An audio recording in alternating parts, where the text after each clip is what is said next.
Very good morning to all of you. ये question number 3 हम आज आपको करा रहे हैं। Analysis the continuous beam shown in figure by stiffness method. ठीक है, एसएम का मतलब स्टिफनेस मेथड से ये है, ये एसएम स्टिफनेस है। ठीक है, तो या फिर हम कहें इसे मेथड ऑफ डिस्प्लेसमेंट या इक्विलिब्रियम मेथड, तब भी बात बराबर है। तो ये एक बीम है हमारे पास, इसमें फ़र्क ये है as compared to the previous question, this will happen moment. ठीक है, ये यहाँ मोमेंट लग रहा है, एक तरफ इसमें लोडिंग है, एक तरफ मोमेंट लग रहा है। अब तक आपने कोई ऐसा सवाल नहीं किया था इसमें मोमेंट लग रहा था। ठीक है, सिंपल है, कोई ऐसी प्रॉब्लम नहीं। और दूसरा डिफरेंस यहाँ पर ये है कि अभी तक जो आपकी ये आई थी वो बेसिकली जिसे हम फ्लेक्सुरल रिजिडिटी कहते हैं वो कांस्टेंट थी। अब यहाँ पर इस स्पेन के लिए 2 आई है और इस स्पेन के लिए 1.5 आई है, तो दोनों का ये स्पेन की अलग अलग फ्लेक्सुरल रिजिडिटी है। ठीक है, तो के आई जिसे हम कहते हैं डिग्री ऑफ फ्रीडम कितनी हो जाएगी, यहाँ एक हिंज यहाँ पर है, एक हिंज यहाँ पर है। ठीक है, तो हिंज पर एक एक होती है, तो एक और एक 2, फिक्स पर तो 0 होगी, कोई डिग्री ऑफ फ्रीडम नहीं, तो 2 के आई हो गई। स्टेप नंबर 2, स्ट्रक्चर को रिस्ट्रेन करेंगे, तो रिस्ट्रेन कर दिए सारे स्ट्रक्चर, यानी कि जहाँ जहाँ भी सपोर्ट है सबको फिक्स कर दीजिए। ठीक है, 2 है, एक थीटा बी पर है कोऑर्डिनेट, एक थीटा 2 पर है, असाइन कोऑर्डिनेट कर दिए थीटा बी और थीटा सी पर। ठीक है, लोड लगा दिया anti clockwise clockwise anti clockwise clockwise. ठीक है, अब fix and step number 3, fix end moment. Fix end moment इसका आप जानते हैं, ये एंटी क्लॉकवाइज है तो ए बी नेगेटिव आएगा, W square by 12 formula same है बिल्कुल। जब किसी होल स्पेन पर यूडे लग रहा होता है तो डब्ल्यू एल स्क्वायर बाई 12 होता है फिक्स एंड मोमेंट, इससे निकल आया। बी ए भी सेम रहेगा, बस प्लस का हो जाएगा, क्योंकि ये भी फार्मूला डब्ल्यू स्क्वायर बाई 12 ही रहेगा, लेकिन प्लस का हो जाएगा क्योंकि ये क्लॉकवाइज है।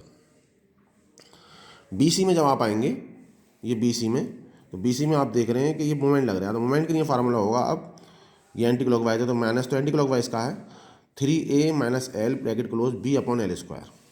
ठीक है, ए मतलब 3 और बी मतलब 2। ठीक है, तो इसमें रख दीजिए ये बी सी। अब जब सी बी में आएंगे आप तो यही सेम फार्मूला रहेगा, बस जहाँ पर ए है वहाँ बी से रिप्लेस हो जाएगा, यानी कि ये बी अंदर आ जाएगा, ए बाहर आ जाएगा। देखिए सेम फार्मूला है, और ये क्लॉकवाइज है तो पॉजिटिव हो जाएगा, 3 ए की जगह बी आ गया, L A upon L square. ठीक, तो ये सारे फिक्स एंड मोमेंट आ गए।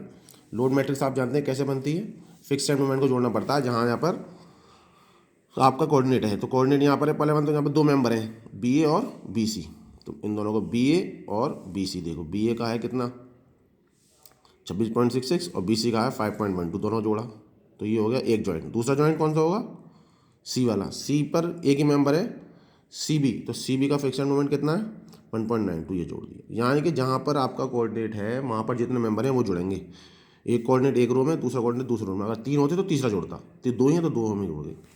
इनको सॉल्व कर लिया, ये तो 2/1 की लोड मैट्रिक्स बन गई। ठीक है, स्टिफनेस मैट्रिक्स 2/, ये भी 2/, जब दो कोऑर्डिनेट है 2/2 की बनेगी, तो K11 K21 K12 K22। ठीक है, अब ये दोनों जो निकलेंगे, हम जैसे हम दोनों की बात कर रहे हैं, तो ये क्या चीज़ है, ये देखिए ये है force at 1 due to unit displacement at 1। यही तो हमने बताया, पहला वाला 1 फोर्स शो कर रहा है, दूसरा वाला 1 डिस्प्लेसमेंट शो कर रहा है। इस तरह से force at 2 due to unit displacement at 1। ठीक है, यहाँ हो जाएगा अब यूनिट डिस्प्लेसमेंट एट 2 और यूनिट डिस्प्लेसमेंट एट 2। तो पहले हम करते हैं apply unit displacement eight coordinate 1। पहले वाले कोऑर्डिनेट पर हमने यूनिट डिस्प्लेसमेंट अप्लाई किया, यानी कि बाद वाले जो 1 1 है वो सॉल्व होंगे पहले। तो फॉर एग्जाम्पल हमने जब पहले वाले पे किया, तो जो हम जब जहाँ करते हैं वह दोनों तरफ हम बनते हैं, एक हम इधर बनेगा एक हम नीचे बनेगा। हम वाली साइड पर 4EI थीटा, यहाँ पे बी है तो theta B upon L, 4EI theta B upon L, और इधर वाली साइड पर 2EI theta B upon L tail वाली साइड पर, और इधर भी 2EI theta B upon L. B क्यों आ रहा बार बार, क्योंकि आपने यूनिट डिस्प्लेसमेंट किया है बी पर, कोऑर्डिनेट 1 का मतलब है थीटा बी, तो थीटा बी यहाँ पर हो जाएगा 1। ठीक है, तो जब आप देखेंगे इसको, तो देख लिए, अब जोड़ लिए, तो आप पहले K11 निकालेंगे, देखिए ये निकालेंगे K11। तो K11 क्या है, force at 1 due to unit displacement at 1। तो यूनिट डिस्प्लेसमेंट एट 1 की तो ये फिगर बनाई है आपने, हम वाली साइड पे 4 4 टेल वाली साइड पे 2। अब 1 पर फोर्स और देख लो कितना है, तो फोर्स 1 पर कितना है, फिगर तो यूनिट डिस्प्लेसमेंट एट 1 की, 1 पर फोर्स कितना है, दिस प्लस दिस, तो ये जोड़ा हमने, देखो 1 1 कितना हो गया 4 8। ठीक है 4, अब EI की जगह मेंबर कौन सा है, नंबर कौन सा है इस पर निकालने, तो बी ए एक तरफ इसमें लगेगा 2EI, एक तरफ लगेगा 1.5EI। क्यों, क्योंकि एक तरफ मेंबर ये है एक तरफ मेंबर ये है, दोनों तरफ EI चेंज होगी। देखो ये हमने की है, थीटा बी तो हो जाएगा 1, 4EI की जगह 2EI रखा जाएगा। क्यों, क्योंकि ए बी का जो EI है वो 2 है, और इधर वाले पार्ट में 4 EI थीटा बी हो जाएगा 1, EI लगाया 1.5 EI, क्योंकि BC का जो थीटा EI है वो 1.5 है। देखिए जो आप हम बना रहे हैं, एक तरफ 2 EI के साथ है, एक तरफ 1.5 EI के साथ है, ये लिख रही है। तो यहाँ से ये चेंज EI चेंज हो गई, EI सॉल्व करा, K11 आ गया 3.2 EI। ठीक है, अब दूसरा 1 कौन सा यूनिट डिस्प्लेसमेंट एट 1 यहाँ पे भी, तो फोर्स एट 2 देखो 2 वाला कोऑर्डिनेट ये है थीटा सी, लेकिन फिगर यही रहेगी क्योंकि फिगर आपकी डिस्प्लेसमेंट एट 1 की वजह से है। तो इसी फिगर से हमें 2 पे देखना है, 2 पे एक ही फोर्स है दिस, तो K2 बना गया ये। अब EI कितना होगा, क्योंकि किस मेंबर में है कि BC में है, तो इसका 1.5 EI होगा। ठीक है, ये रख दिया, तो K2 आ गई। अब आप करेंगे apply unit displacement eight coordinate 2, दूसरी फिगर बनेगी, कोऑर्डिनेट 2 पे किया तो एक ही हम बनेगा, बस एक ही तरफ ऐसा इसका असर आएगा, दूसरी तरफ कोई मेंबर है ही नहीं, और इधर 0 रहेगा। तो इससे कौन सा निकलेगा, K12 निकलेगा, ये वाला K12। ठीक है, K12 इससे निकलेगा। ठीक है, K12 वैसे तो ऑटोमेटिकली K21 के बराबर होता है, लेकिन फिर भी हम निकाल लेते हैं। तो K12 क्या है, यानी कि फोर्स एट 1 देखो, K12 का मतलब है force at 1 due to unit displacement at 2। तो यूनिट डिस्प्लेसमेंट एट 2 की तो ये फिगर है। फोर्स 1 पे देख लो, 1 कोऑर्डिनेट कौन सा था, ये था B, तो यहाँ पे 1 कितना फोर्स है 2 EI, क्योंकि टेल साइड है, हम साइड पर 2 के रखो। EI कितना रखा जाएगा इस मेंबर में 1.5 EI, तो रखा 0.6 ही आ गया, देखिए ये भी 0.6 था। K21 का अपोजिट ही होता है K12। K22 फोर्स भी 2 पे और डिस्प्लेसमेंट भी 2 पे, तो डिस्प्लेसमेंट 2 की तो ये फिगर है, फोर्स भी 2 पे कितना 4 EI, तो इस पर रख दिया, निकल गया 1.2 EI। अब यहाँ पे 1.5 क्यों रखा EI के साथ, क्योंकि इस मेंबर की EI 1.5 है। EI कॉन्स्टेंट निकाली, सब जगह ये रख दिया कि सबकी वैल्यू रख दी। इक्विलिब्रियम कंडीशन क्या होती है, EI बाहर K इनवर्स, ये डिस्प्लेसमेंट है, ये EI बाहर निकाल लिए, K का इन्वर्स कर दिए और P माइनस PL कर दिए, ये PL है लोड मैट्रिक्स। तो K इन्वर्स यानी कि इसका पूरी फिगर है कि इसका इन्वर्स कर दिया, EI बाहर ही था। P हमारे पास 0 है, लोड मैट्रिक्स कौन सी है, लोड मैट्रिक्स ये है हमारे पास, इसमें माइनस लग जाएगा बस, ये तो लोड मैट्रिक्स है, हमने निकाली थी लोड मैट्रिक्स। तो P माइनस 0 में से माइनस दिस, 0 माइनस दिस, तो माइनस के साथ आ गया। सॉल्विंग करेंगे इसको कैलकुलेटर के अंदर, इसका इन्वर्स निकालेंगे, इससे मल्टीप्लाई कर देंगे, कैलकुलेटर में सॉल्व हो जाएगा, जो हमने बताया था FX वाला 991 MS। तो 2 वैल्यू मिलेंगी आपको, ऊपर वाली थीटा बी की होगी, नीचे वाली थीटा सी की होगी, अपॉन EI है ये, थीटा बी इतना थीटा सी इतना।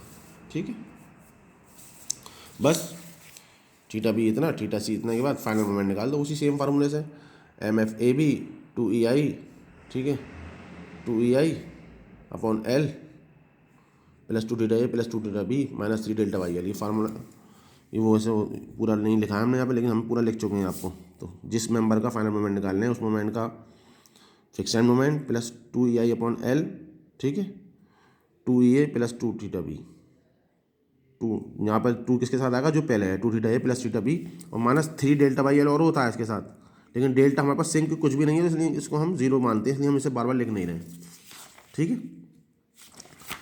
2EI, ये 2 कहाँ, ये 2 कहाँ से आया, क्योंकि उस मेंबर का EI 2 है, इसलिए 2 से मल्टीप्लाई किया है, क्योंकि ये 2EI बाई आई L है, ये जो फार्मूला हम लिख रहे हैं। ठीक है, तो MFAB इतना आ गया, 2EI इसे 2, ये जो आया है ये उस मेंबर की EI अलग से जोड़ी गई, ये फार्मूले में नहीं है, उसका तो फार्मूला यही है बस, फिक्स एंड मोमेंट उस मेंबर का plus 2EI by L upon 2 theta A plus theta B minus 3 delta by L। 3 delta by L 0 हो जाएगा, कुछ है नहीं, 2 जो पहले होता है उसके साथ लगता है, दूसरा वाला खाली रहता है। दिस आ गया AB का, BA का जब निकालेंगे तो MFBA, ये BA का MF है प्लस का प्लस 2EI अपॉन L इसके साथ भी आएगा। ठीक है, इसको सॉल्व करेंगे, ये सेम फार्मूले से सब हो जाएगा। ऐसे C का निकालेंगे, MFBC plus 2EI by L, अब मैं 1.5 लगाया क्योंकि BC की EI 1.5 है, माइनस 2 अब थीटा B होगा प्लस थीटा C। ठीक है, ये सब उसी से फार्मूला से निकालेंगे 0। ये जो मार्क करें हमने, ये फिक्स एंड मोमेंट है। ठीक है, यहाँ पर और यहाँ पर। ठीक है, और ये जो मार्क करें हमने, ये फार्मूले से आए, W²/8 से आएगा, और ये MB/L इधर से, और नीचे से MA/L, ये फार्मूले हैं सोम वाले। और ये जो मार्क करें हम फिक्स एंड मोमेंट है, AB पे सबसे ज़्यादा है, देखो A पर कितना 37, BA पे कितना 5.4, इतना रहेगा बस। ठीक है, और फिर CB पे कितना 0, तो ये तो पूरी लाइन में होकर के मिल जाएगी, और बाकी ये होकर गया है MB/L MA/L, खत्म, यही सॉल्व हो जाएगा क्वेश्चन। ठीक, थैंक यू।